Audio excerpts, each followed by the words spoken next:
బాప్తిస్మం పొందిన వాడు రక్షింపబడు, నమ్మని వారికి శిక్ష విధింపబడును. ఏంటంట?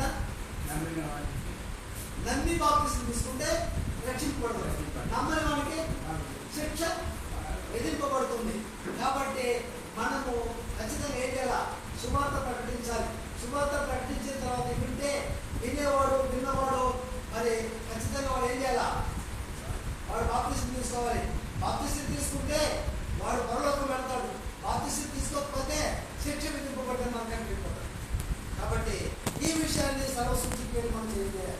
కాబట్టి ఆ ప్రకారంగా మరి బాప్తిస్తాన్ని మనం తీసుకున్నటువంటి వాళ్ళ మనం కూడా ఇంకా మనం చూసినట్లయితే మరి అపొస్తలుల కార్యము 2వ అధ్యాయం 38వ వచనం.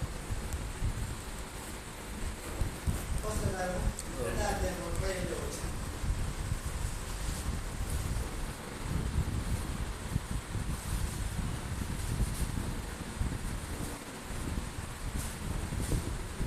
పేతురు, మీరు మారు మనసు పొంది పాప క్షమాపణ నిమిత్తము ప్రతి వాడును యేసుక్రీస్తు నామములో బాప్తిస్మం తీసుకోండి, అప్పుడు మీకు పరిశుద్ధాత్మను వరము వచ్చును అనేటువంటి విషయాన్ని ఇక్కడ రాయబడింది. కాబట్టి మనకి పరిశుద్ధాత్మ వరం వస్తే మనం పరలోకం వెళ్తాం. పరిశుద్ధాత్మ వరం అనేది మనకి లేకపోతే మన పరలోకం వెళ్ళడానికి అవకాశం లేదు. కాబట్టి పరిశుద్ధాత్మ అనే వరం బాప్తిస్మం తీసుకుంటూనే వస్తారు. ఎలాగంటే మన ప్రభువుని యేసుక్రీస్తు కూడా మరి ముందుగానే ఆయన ఏం చేసినట్టుగా ఆయన వచ్చి బాప్తిస్మం తీసుకుంటాం అన్నట్టు బాప్తిస్మం తీసుకున్న వెంటనే ఆకాశం తెరవబడింది.